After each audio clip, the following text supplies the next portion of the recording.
Lo que ahorita yo les explicaba es que, y eso tal vez ya no venía si viste la última clase, en la antepenúltima todavía les explicaba, oye, antes del bombardeo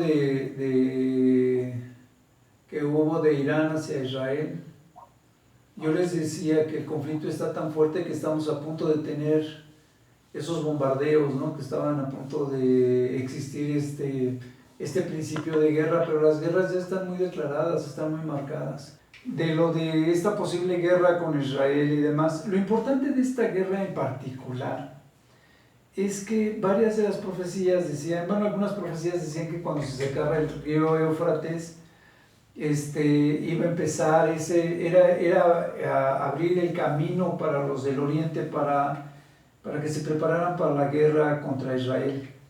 Y luego hablábamos de que la guerra que están teniendo todos los que están alrededor de Israel están a favor de Irán.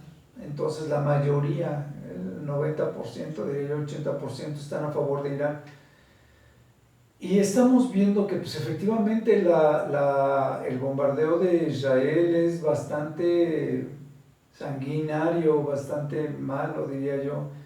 Nosotros tenemos un Dios que ama al pueblo de Israel y ellos se sienten amados y protegidos por Dios, pero también sabemos que es un Dios que lo que vino a predicar el Señor Jesucristo es que nos amáramos los unos a los otros. Claro que eso no se lo podemos decir a los judíos porque ellos no creen en Cristo, ¿no? Pero no como su Mesías. Entonces, el chiste de esto es que yo siento que estamos en una situación entre calentamiento global, guerras, terremotos, todos estos tipos de situaciones. Estamos en que el río Éufrates se haya secado y otras cosas. Siento que a pesar de en otros tiempos que decíamos que seguramente ya estamos a punto de una tercera guerra mundial o del fin del mundo, estos tiempos del fin del mundo, ahora como que los siento muy marcados, como que siento que ya no hay mucha variación, ¿no? Fíjense, decía que cuando Israel se diese de alta se instituyera como una nación libre e independiente, que eso fue en 1948, no pasaría una generación. Entonces, una generación antes de que viniera el Señor Jesucristo. Entonces, una generación podría ser, digamos que si fuera de 100 años, que es lo más grande de una generación, 75, 80, 85 años, hasta 100 años. Dijéramos que si estuviéramos hablando de una generación de 85, desde 100 años, del 48, entonces querría decir que para 1948, antes de 1948, el Señor Jesucristo debería de estar por aquí. Debería de ser la venida del Señor Jesucristo. Entonces siento que no estamos tan lejos de esos tiempos límites, de esas fechas límite. Estamos en el 24 y si fuera de 80 años, por decirlo, podría ser que para el 28 ya estuviéramos hablando de esta situación, o tal vez fíjense, de 80 años, ¿no? Y si fuera de 100 años, pues como les digo, para el 48. Pero lo que voy es que las dos últimas guerras mundiales fueron guerras que duraron entre 4 y 5 años. Entonces, podría ser pues una situación bastante difícil la que se podría esperar. Lo importante de esto es que si estamos hablando del Pacto Santo, el Pacto Santo es un pacto que se da, que se tiene que dar forzosamente con respecto a la religión, y que por eso decíamos que, considerando que la principal mezquita está en Jerusalén, de los musulmanes o los palestinos, o como queramos decirle, resulta que pues estamos hablando de que ya precisamente son las señales de los últimos tiempos para que se empiece a construir el tercer templo, ¿no? Eso fue parte de lo que hablamos. Y luego hablamos en Hebreos de que pues la palabra era original porque venía del Señor Jesucristo, el cual había sido nombrado como Hijo de Dios, cosa que ni los ángeles, el testimonio, el sacrificio y el mensaje de Cristo era un mensaje perfecto, un sacrificio perfecto, un plan perfecto para este nuevo pacto. En este nuevo pacto teníamos entonces este nuevo ministerio, este nuevo evangelismo, esta nueva doctrina del pacto, este nuevo conocimiento, donde nos habíamos salvos a través del Espíritu Santo, nos habíamos salvos del pecado por la sangre de nuestro Señor Jesucristo. Entonces ese sacerdocio perfecto, de ese sacrificio perfecto que era el Señor Jesucristo, es lo que a nosotros nos está forjando ya como unos cristianos totalmente completos, totalmente fuertes en el evangelismo, ¿no? Y esto lo decía Pablo, decíamos, porque pues el estar tan fuerte, la persecución, era una carta de motivación para los hebreos, para que hiciesen lo correcto, para que no apostataran, para que se mantuvieran lo más rectos respecto a la fe y lo más firmes para poder seguir llevando este evangelio. Y entonces entramos, y que era ese evangelio de acuerdo al orden de Melquisedec, ¿no? Porque el orden de Melquisedec no venía por la herencia de la tribu de Leví en el sacerdocio, sino que era un sacerdocio directamente establecido por Dios. Entonces eso era lo que caracterizaba el sacerdocio del Señor Jesucristo, en el cual también nos hace sacerdotes y partícipes de esta parte de la salvación y demás. Entonces vamos a empezar Santiago. Primero, que tengamos mucho gozo cuando nos hallemos en diversas pruebas, ¿no? Y ya lo habíamos visto en versículos o capítulos anteriores de otros libros, donde decía que cuando nosotros padecemos pruebas o estamos en estas situaciones, número uno, es un trato que tiene Dios con nosotros, lo acabamos de ver en Hebreos, que cuando el Señor nos corrige como a hijos, porque somos importantes para Él, porque para Él somos sus hijos amados, y en esa confianza nosotros debemos estar en estas pruebas. Y después dice que dentro de estas pruebas somos nosotros a veces puestos no por corrección de nuestras vidas, sino para que nosotros podamos dar testimonio de cómo el Señor nos sacó de estas pruebas para fortalecer a otros, para ser de enseñanza a otros, o de consuelo a otros, o de consejo a otros. Y entonces, y por eso dice lo que dice en el 2, ¿no? Dice, sabiendo que la prueba de vuestra fe produce paciencia, ¿no? O sea, nos volvemos pacientes, nos volvemos sabios, nos volvemos más inteligentes, más preparados. Y dice, mas tenga la paciencia su obra completa para que seáis perfectos y cabales, sin que os falte cosa alguna, ¿no? O sea, no abarca en lo general que seamos cabales, que seamos conscientes de cómo son nuestras pruebas, por qué son, por qué vienen. Había una parte que habíamos leído, creo que ya la leímos si no me recuerdo, donde dice que cuando un anciano padece enfermedades y demás, confiese sus pecados para que sus pecados oren todos los demás ancianos o la iglesia por él, y así pueda él ser sano, ¿no?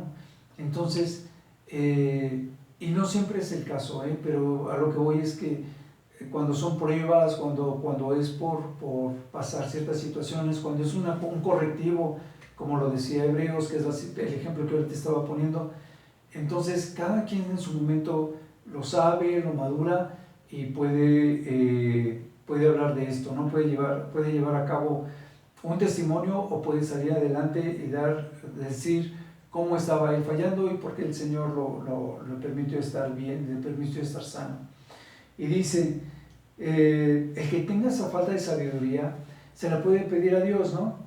Y él nos da, en todas nuestras peticiones nos da abundantemente, y dice todavía sin reproche, ¿no? Y el Señor nos lo da. El Señor nos da esa sabiduría, como nos da los dones cuando lo vimos, ¿se acuerdan? Que hablábamos de los dones, que los teníamos que pedir con fe, sabiendo para qué los queríamos y poderlos utilizar. Así también podemos pedir sabiduría al Señor, ministración por parte del Espíritu para salir adelante y hablarlo con propiedad, o guiarnos con propiedad. Y dice, lo importante es que si nosotros pedimos sabiduría, si nosotros pedimos dones, si pedimos salir de una prueba, o que el Señor nos aclare cuál es la situación de esta prueba, por qué le estamos pasando, que era lo que venía yo hablando un poquito antes, que les decía que cada quien sabemos por qué estamos pasando ciertas pruebas, cuál es el propósito. El Señor nos permite en un momento dado discernir cuál es la intención de esas pruebas, y entonces dice que pidamos con fe, sin dudar. Dice que aquel que duda es como la ola del mar, y eso, dice, pues no le agrada, o como el viento, ¿no? Que echa las olas del mar de un lado para otro, dice, y de una parte a otra, dice, y que el que tal actúa de esa manera, pues que no le agrada al Señor. Y dice después, el hombre de doble ánimo, quiere decir el hombre que duda, que no sabe exactamente si Dios existe, si realmente somos hijos de Dios, si Dios es el que nos sustenta. El doble ánimo yo lo adjudico a esto. Aquí es donde dice que no dudes, ¿no? Porque eres de doble ánimo. Pero lo que digo es, ¿qué te da un doble ánimo? Te da un doble ánimo el no estar bien consciente de la naturaleza de Dios, de cómo el Señor es universal, es omnipotente, omnisciente, o sea, de conocer que dependes de un Dios y que eres hijo de Dios, así como no le dijo hijos a los ángeles, tampoco le dice, no le dice hijos a los ángeles, también a nosotros nos dice que somos herederos y coherederos con Cristo. Entonces nosotros también somos hijos de Dios y así somos tratados, ¿no? Como hijos. Ahora, dice también, dice, el que duda, dice, pues no piense que va a recibir nada del Señor, porque al Señor no le gusta que dudemos. Es cuando dice que el hombre de doble ánimo, pues es inconstante en todo lo que hace. Dice, él dice después, hermanos, pues que seamos humildes, el que es humilde de condición, o sea, pobre, dice que nos exaltemos en esto, porque se acuerdan que está Lázaro y el rico, y entonces cuando habla de Lázaro y el rico, precisamente habla de que se puede, el que era pobre, pues entra directamente al gozo del Señor, y el otro que era rico, pues se va al Hades, ¿no? O al infierno, creo que era el Hades. El infierno. Sí, al Hades. Entonces, y aquí es lo que está diciendo, ¿no? Que los que son de humilde condición, pues que tengan gozo porque sepan que ya la armaron, como quien dice, ¿no? Y los que son ricos, pues sí tienen que tener cuidado porque eso se marchita y pues se va con el tiempo, ¿no? Y pues termina, dice al final, se marchita el rico en todas sus empresas, ¿no? Termina con todas sus empresas sin nada, sin seco, y en vacío, ¿no? ¿Puedes leer lo que sigue, por favor, Rafa? Entonces, dice, bienaventurado el varón que soporta la tentación, porque cuando haya resistido la prueba, dice, recibirá la corona de vida que Dios ha prometido a los que le aman. Hablaba de no tener doble ánimo, de que estuviéramos seguros de esta situación de que estamos siendo hijos y que Dios está en control de nuestras vidas. Cuando empieza el capítulo, empieza con lo mismo. En el versículo dice, hermanos, tened por sumo gozo cuando os halléis en diversas pruebas, ¿no? Y aquí vuelve a tomarlo. Dice, ok, dice, bienaventurado el varón que soporta la tentación. En una de las pruebas está hablando de la tentación. Dice, porque cuando haya resistido la prueba recibirá la corona de vida que Dios le ha prometido a los que le aman. Entonces vemos la asociación, ¿no? Hablábamos de las pruebas, cómo sabíamos que Dios estaba en control de nuestras vidas y demás. Y aquí hablamos de que cuando nosotros estamos conscientes de que el Señor está en control de nuestras vidas, también sabemos que Él nos ayuda a resistir estas pruebas, nos ayuda a salir adelante. Él es el que nos ama, Él es el que también ese amor que le tenemos, ese temor que en algún momento dado lo veíamos, nos ayuda a ser más obedientes y eso nos permite resistir estas pruebas y pasar y salir adelante. Dice, y Dios lo ha prometido, ¿no? Le ha recibido la corona de la vida a todo aquel que ama a Dios. ¿Por qué? Pues porque está seguro Dios de que si lo aman, pues también van a estar en obediencia y van a estar prestos a tener esta sabiduría que íbamos a pedir antes para estar más más apegados a la voluntad de Dios. Y dice que cuando alguno es tentado, pues no diga que es de parte de Dios, ¿no? ¿Se acuerdan que les ponía en la clase pasada el ejemplo de Job? Donde yo les decía que a Job le había sometido a pruebas, pero permitiendo nada más, porque el que lo estaba poniendo a prueba era Satanás, que le dijo, tócalo en todo menos en su vida. Y a eso se refiere en esta parte. Dios sí puede permitir que seamos tentados, porque Él es el que está en control de nuestras vidas, pero el que nos tienta, el que pone las pruebas, el que pone las trampas y demás, pues es Satanás. Así como quiso tentar al Señor Jesucristo, así puede tentar a quien sea. Él conoce debilidades y demás para que nosotros podamos estar en esta etapa de prueba, ¿no? Más bien, Él nos conoce, diciéndolo de otra manera, nos conoce de tal manera que sabe qué nos puede poner para que sea prueba para nosotros, ¿no? Sea una tentación o una prueba. Y dice que cada uno, con relación a esta esclavitud que teníamos en la maldad, en Satanás, dice, cada uno es tentado de su propia concupiscencia.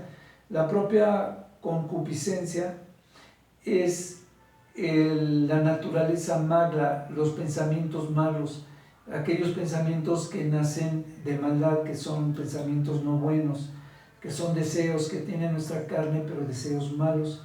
Eso es lo que se traduce como concupiscencia. Y entonces dice, es atraído y es seducido de su propia maldad, de sus propios pensamientos malos, ¿no? O sea, viene Satanás y nos cuchichea, nos dice, o no nos dice, y nosotros por la naturaleza que traíamos lo hacemos.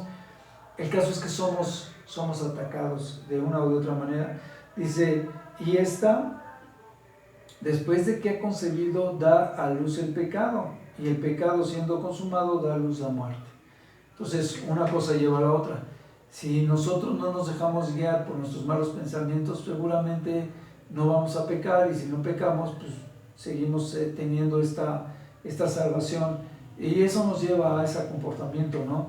El comportamiento bueno, el comportamiento de obediencia, conforme dice la Biblia, el comportamiento de temor a Dios, de obediencia, es el que nos lleva a tener pues esa salvación, nos libra de la muerte.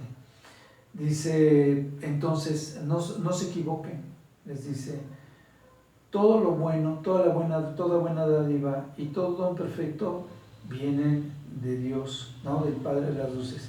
Dice, en Él no hay variación, Él es el único que permanece fiel, es el único que es constante. El Señor es fiel con nosotros. El que varía o puede variar en esa fidelidad, pues somos nosotros, ¿no? Dice, y Él de su voluntad hizo nacer por la palabra de verdad, nos hizo nacer por la palabra de verdad, para que seamos primicias de sus criaturas. Lo mismo que yo les decía. Hebreos había dicho, en Hebreos, Pablo, decíamos que no estábamos seguros que fuera Pablo, pero digamos que Pablo, dice que a Cristo es al único que el Señor le había dicho que era su Hijo. Y yo les acabo de decir ahorita que empezábamos la clase, que también a nosotros son a los únicos, Él les dice coherederos. Entonces, Cristo es el primero, lo dicen muchas profecías, en muchas partes. Cristo es hecho el primero en resucitar, en sacrificio y en todo. Cristo es el primero, pero nosotros somos los coherederos y somos segundos, y también por esto, por la pura voluntad de Dios, por el amor que nos tiene, nos hace, lo dice de esta manera, ¿no? Por su palabra de verdad, por esa fidelidad, por esa constancia que tiene Dios, nos hace que seamos también sus primicias, sus primeros hijos o sus hijos coherederos con Cristo, ¿no? Oscar, te lees del 19 al 27, por favor. Dice, por esto, hermanos míos, sean prontos para oír, y seamos prontos para escuchar, pero tardos para hablar. Dice, y mucho más, tárdense para enojarse, ¿no? Dice, la ira de Dios no obra la injusticia, dice, porque la ira, o sea, el airarnos, el enojarnos, no hace la obra de Dios. Y dice, por lo cual, dice, Él desecha toda inmundicia y toda, dice aquí, abundancia de maldad, ¿sí? Entonces, toda abundancia de maldad, dice, entonces recibamos con mansedumbre la palabra que nos han dado, la cual puede salvar nuestras almas. Y vuelvo a lo mismo, si se fijan, esto que hablábamos de entender lo que Dios quería para nuestras vidas, de poderlo, de recibir la administración del Espíritu Santo y este grado de fe, de confianza en Dios, permite que nosotros tengamos ese temor de Dios y esa obediencia a Dios, y de que de esa manera pues, nos estemos apartando del mal, ¿no? Y eso es lo que puede, aquí dice claramente, es lo que puede salvar nuestras almas, la obediencia, el apegarnos, el actuar con mansedumbre, el tratar de apartarnos de la injusticia o de otras cosas. Dice, o sea, ser justos, ser correctos, hacer lo bien, lo bueno, y con eso cierra, ¿no? Hacer el bien a las viudas y a los huérfanos. Dice, pero aquí dice, en el 22 dice, pero sean hacedores de la palabra, no tan solo oidores, y se engañen a sí mismos. Generalmente lo decíamos, ¿no? Las obras, las acciones, el preocuparse por los demás, el ser copartícipe con los demás de sus necesidades y demás, viene del mismo conocimiento de la palabra, de la misma certeza que tenemos de sentirnos hijos de Dios y ser salvos. Dice, si alguno es oidor de la palabra y no hacedor de ella, pues entonces es semejante al hombre que considera su rostro ante un espejo y después se voltea, y una vez que se han volteado los jóvenes y se van, ¿no? Ya no recuerdan más su imagen. Dice, el que mira con precisión, atentamente, el que presta atención, dice, a la perfecta ley o a la palabra, dice,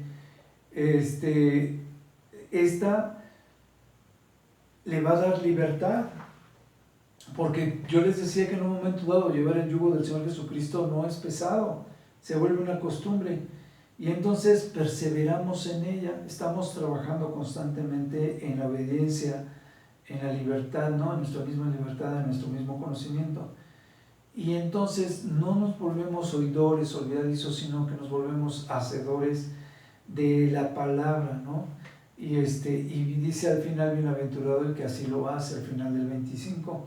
Dice el 26, si alguno se cree religioso entre vosotros y no para su lengua y engaña su corazón, la religión de tal es vana. Entonces fíjense, este versículo es muy especial, muy importante. Y lo voy a marcar porque no lo tengo marcado.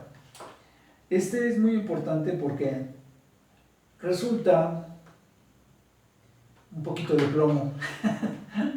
Entonces, resulta que dice que si alguien se cree religioso, en la manera de hablar, en la manera de aconsejar, de reprender, en la manera de dirigirte muchas veces, no nada más a la gente que conoces, sino hasta a la gente que no conoces, en la manera de hacer esas cosas, en la manera de corregir a tus hijos, en la manera de hablar con tus hermanos, con tus padres, en todos esos detalles, aunque no lo parece, es muy importante, porque eso da testimonio de realmente qué tan profundo es tu conocimiento de la palabra, qué tanto es. Parece mentira, pero es una medida. Cuando nosotros damos clase a los jóvenes o a los niños y vemos cómo leen la Biblia, cómo la interpretan y demás, nos damos cuenta de la educación que están recibiendo en su casa. Así pasa con la administración del Espíritu Santo hacia nosotros, en la manera en cómo nos expresamos, leemos, entendemos, oramos y demás. Nos damos cuenta de la relación que existe entre el Espíritu Santo y nosotros, o la persona que está haciendo la acción. Y conocemos a mucha gente que se dice cristiano, pero es muy áspero al hablar. ha sido ofensivo en algunos momentos, ha sido, y no necesariamente con groserías, pero hay gente que hasta se dice cristiano y con groserías se la pasa expresándose y todo el rollo, y tú sabes perfectamente que el espíritu o no es cristiano, o no presta oído a lo que el espíritu le está ministrando, y no se dan cuenta de que realmente se están engañando, como lo dice aquel párrafo, dice, no refrena su lengua, sino que engaña su corazón. La religión de tal es vana, no sirve, no, es una fe sin fundamento, porque si tuvieran el fundamento, empezarían teniendo el temor de Dios. Y entonces termina diciendo lo que veníamos platicando, ¿no? Cuando dice que el verdadero diezmo, ¿no? Que el verdadero ayuno, ¿se acuerdan de esos versículos? Después los pongo porque no me acuerdo, pero los 3 versículos dicen lo mismo: el verdadero diezmo, el verdadero ayuno, y esta que dice la religión pura y sin mancha es visitar a los huérfanos y a las viudas y servirles, atenderlos. ¿Sí se acuerdan? Los 3 versículos dicen lo mismo. Uno es Mateo 24, 23, si no me recuerdo. No, Mateo 23, no me acuerdo, ya se me fue la cita. ¿Es 3:23? No me acuerdo. Ya luego les paso la cita. El caso es que donde dice que cuál es el verdadero, el diezmo, ¿no? Creo que es 3:23. Entonces dice lo que sigue: amonestación contra la parcialidad. Bueno, el caso es que no nada más es el servicio a las viudas, a los huérfanos de las viudas. Estamos llamados a que quiera ser mayor entre nosotros, y aunque no fuera nuestra intención ser mayor, en automático se nos da el servir a los demás, tratar de servir a los demás, como una parte de nuestro testimonio de lo que es el Señor en nuestras vidas. Amonestación contra la parcialidad. Nuestra fe en Jesucristo permita que nosotros no tengamos acepción de personas, ¿no? Y después dice que no le podemos decir a un rico que se siente en un buen lugar y a un pobre en uno malo.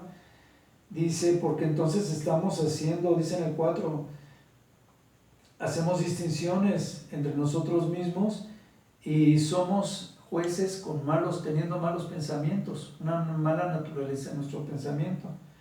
Dice más adelante, ¿no eligió Dios a los pobres de este mundo para que sean ricos en fe y herederos del reino que ha prometido a los que le aman? Entonces, ¿se acuerdan que dijo el Señor Jesucristo que Él vino a los pecadores, a los pobres y a los necesitados y demás? Y aquí es donde habla de esta parte, ¿no? Que son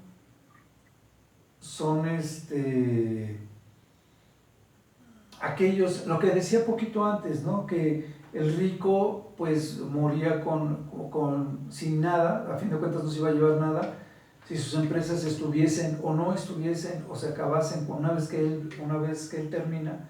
Dice, pues se queda sin nada, ¿no? Dice, y decía en el 1:21 decía, desechando toda inmundicia y abundancia de malicia, recibid con mansedumbre la palabra implantada en cualquiera a la cual puede salvar vuestras almas. Pero, no, perdón, es que estoy leyendo no era el 1:21. Dice el 10, pero el que es rico en su humillación, porque él pasará como la flor de la hierba, ¿no? Él va a permanecer, él se va a florecer, él va a enriquecerse cuando esté en la presencia del Señor, y esto mismo dice en esta parte, ¿no? Dice, Dios vino por los pobres, vino a salvar a los pobres. Y decía él que era más difícil a un rico entrar al reino de los cielos que a un camello por el ojo de una aguja, y que aún todavía queda incierto qué tipo de aguja era ese, pero bueno, el caso es que el Señor nos dice en varias partes que los pobres son los que van a recibir el reino, y aquí dice, considera lo que ya está escrito en la palabra, lo que el Señor ya prometió a sus hijos, y vino por los pobres. Entonces, los pobres deberían tener, tal vez no un mejor lugar, el mismo lugar que todos, tanto ricos como pobres. Dice, hemos afrentado, entonces el que tal hace, el que hace distinción, dice, afrenta al pobre, dice, y los mismos ricos que están ustedes defendiendo, que les están dando, son los que los llevan a juicio cuando tienen algún problema con ellos, son los que los llevan a los tribunales, ¿no? Dice, y ellos mismos blasfeman el nombre de Dios o del Señor Jesucristo. Y entonces dice, si de verdad cumples la ley y te adhieres a las Escrituras, en esto se resume lo que dijo el Señor Jesucristo, ¿no? Si te adhieres a todo eso, entonces amarás a tu prójimo como a ti mismo, y si así lo haces, haces bien. Dice, pero en el momento en que haces acepción de personas, pues estás pecando. Dice, y el que transgrede uno de estos principios de la ley, transgrede todos, porque el mismo que escribió uno de estos mandamientos, escribió todos. Y con que transgredas un capítulo, una ley, pone que no transgredes el de matar y demás, pero sí ya estás transgrediendo la ley. O sea, ya eres culpable. Ok, eso es lo que quiere decirte, ¿no? Que el mismo que dijo no matarás, te hace transgresor de la ley, ¿no? O sea, del que dice no cometerás adulterio es el mismo que dice no matarás, ¿no? Entonces dice, ustedes más bien hablen de esta manera, ¿no? Como aquellos que saben que van a ser juzgados, aquellos que saben que todo lo que salga de su boca va a tener un juicio, y todo el servicio que se haga hacia las personas que nos rodean pues van a tener un juicio, ¿no? Y entonces dice que aquel que no hiciere misericordia, lo mismo que venía diciendo de los huérfanos y las viudas, dice, aquel que no hiciere misericordia, dice, dice, porque el juicio sin misericordia se hace con aquel que no tiene misericordia. Aquellos que no tienen, que no son empáticos, no van a tener empatía en el momento de su juicio. Aquel que no hace el bien, no van a recibir el bien como premio.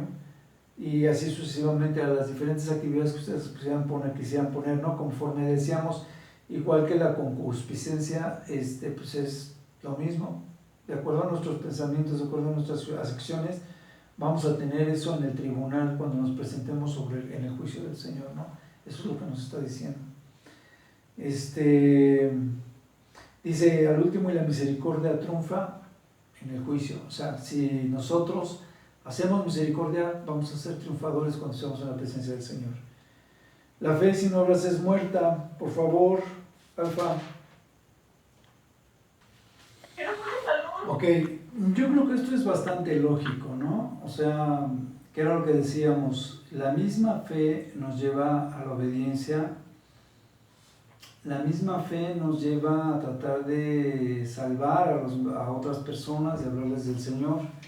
La misma fe nos lleva a esta confianza y a esta obediencia, por el mismo temor, porque pues por la misma fe tenemos. Entonces, por eso dice que la fe sin obras es muerta, porque puedes tener, es como lo que decíamos de las obras, ¿no? De aquel que tiene fe, pero no refrena su boca, no refrena su lengua, pues entonces realmente es de muy dudosa procedencia su fe. Y lo mismo nos está diciendo, la fe, las acciones crecen en la proporción de nuestra fe. Entonces yo lo diría así, ¿no? Entonces por eso dice, ¿de qué le aprovecha a alguno si dice que tiene fe y no tiene obras? ¿No? Dice, el que ve que alguno está padeciendo necesidad y no hace lo posible por sustentar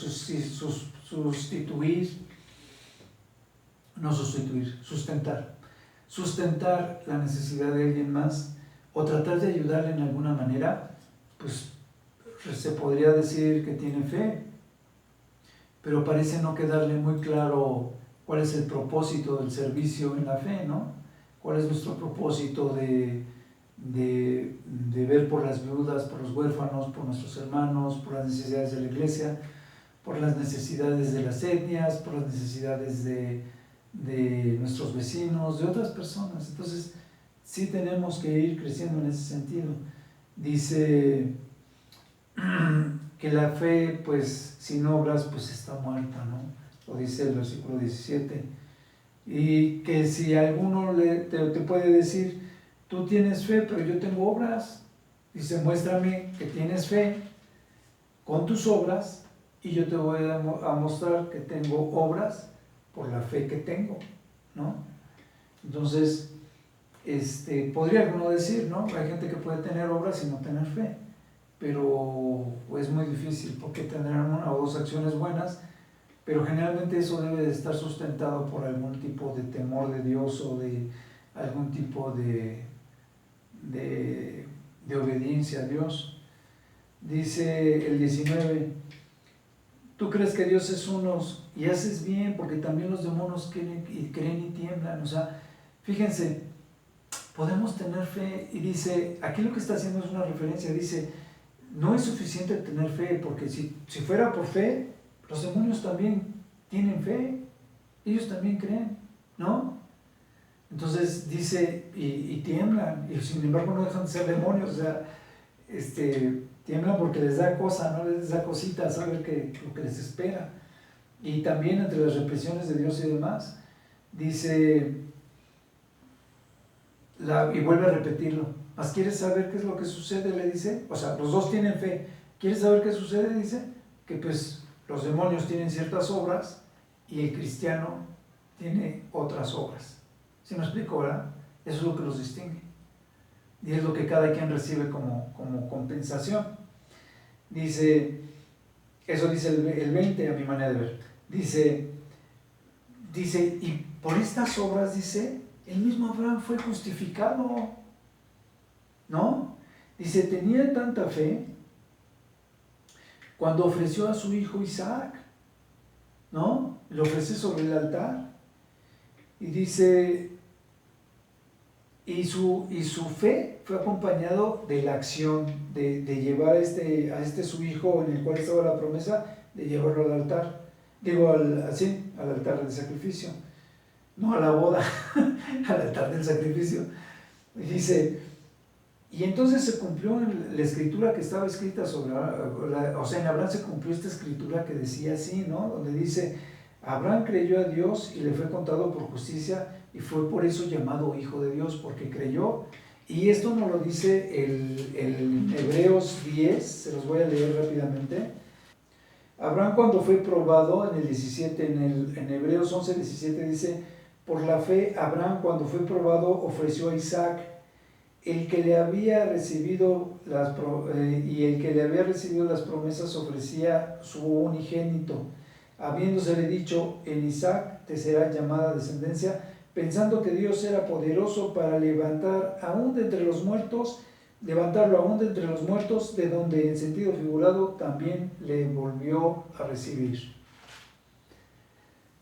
Abraham tenía tanta fe en el Señor que él sabía que se presentaba a su hijo unigénito, en el cual tenía la promesa. O sea, él sabía que no había otro hijo de la promesa y que era una promesa de Dios. Y sin embargo, sabía que aunque él ofreciera a su hijo en obediencia, de todas maneras el Señor lo podía resucitar de nuevo, porque en él había sido puesta la promesa. Entonces, por eso es que Abraham se le llamó que tenía tanta fe, sabía obedecer tan bien las cosas que Dios le mandaba, que por eso el Señor le llamó amigo de Dios.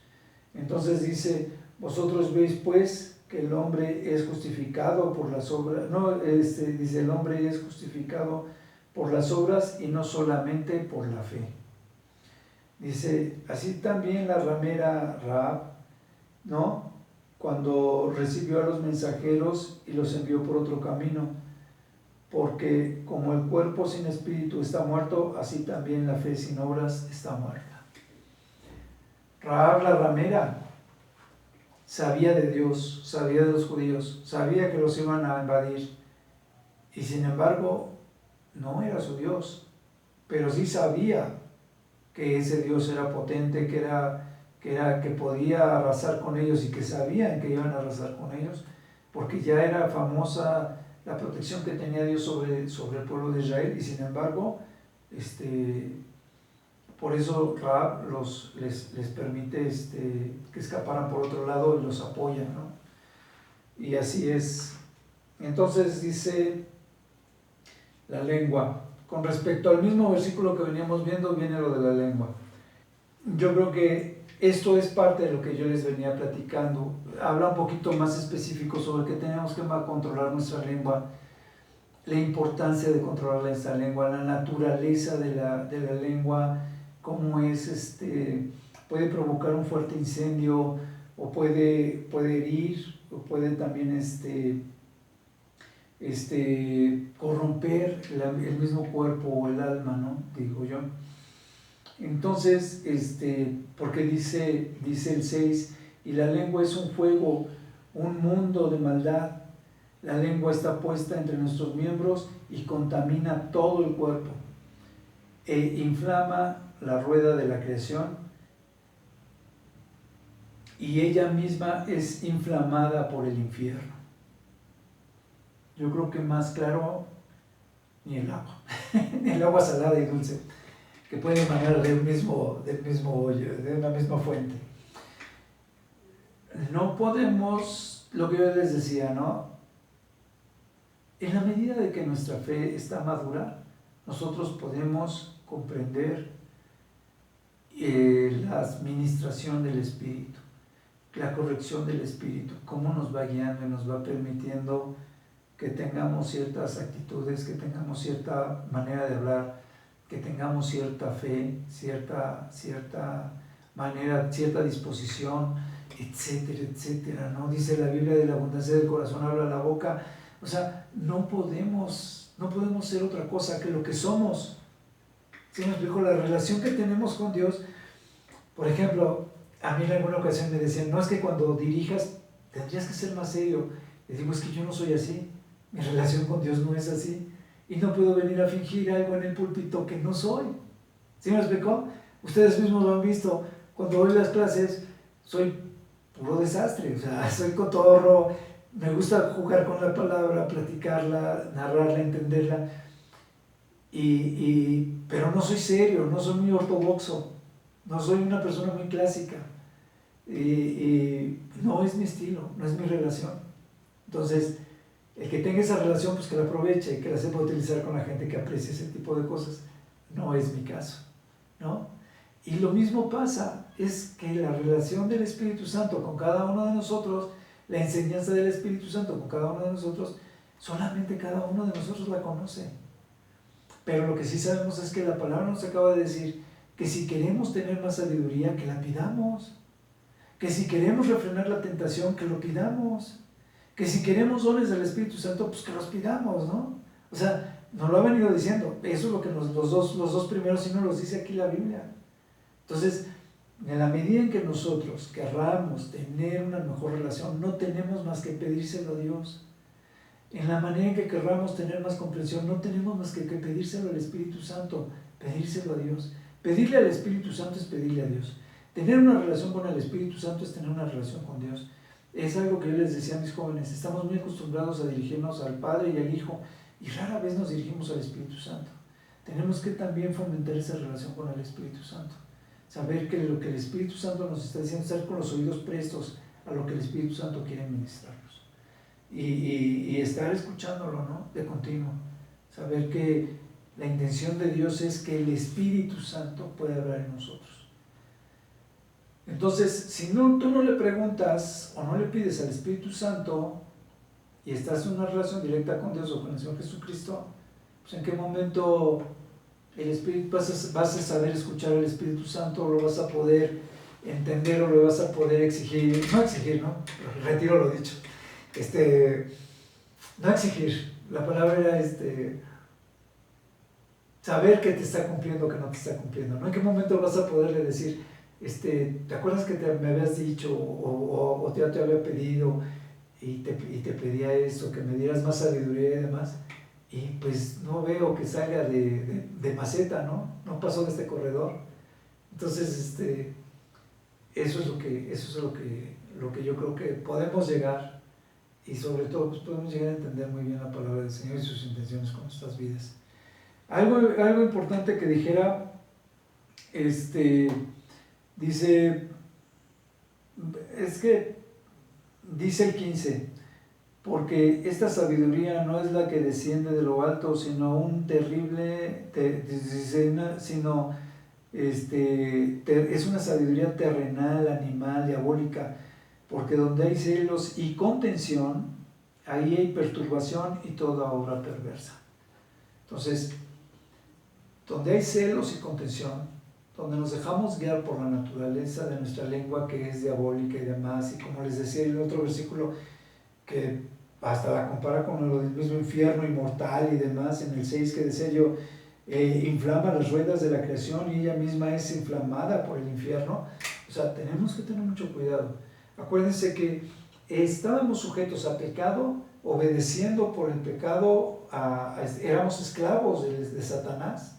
Así lo vimos en lo que vimos, creo que fue en Hebreos, donde decía que habíamos sido esclavos de Satanás, pero que ahora éramos, si no fue Hebreos, fue un libro anterior, y un libro antes. Entonces decía, antes éramos esclavos de Satanás, porque obedecíamos a la carne y sus concupiscencias, sus pecados y demás.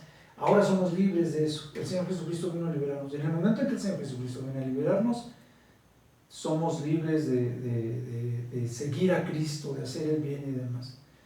Entonces, dentro de esa esclavitud del infierno y cosas que podemos heredar del infierno, viene esta falta de sabiduría, de entendimiento, de discernimiento, falta de obediencia, en la cual pues estamos subestimando, como decía en Hebreos, estamos subestimando el sacrificio de Cristo o la palabra de Cristo, y es de lo que tenemos que tener cuidado, ¿no? De no menospreciar la salvación tan grande. ¿Ok? Ahí le vamos a dejar porque ya nos dieron otra vez 10:15.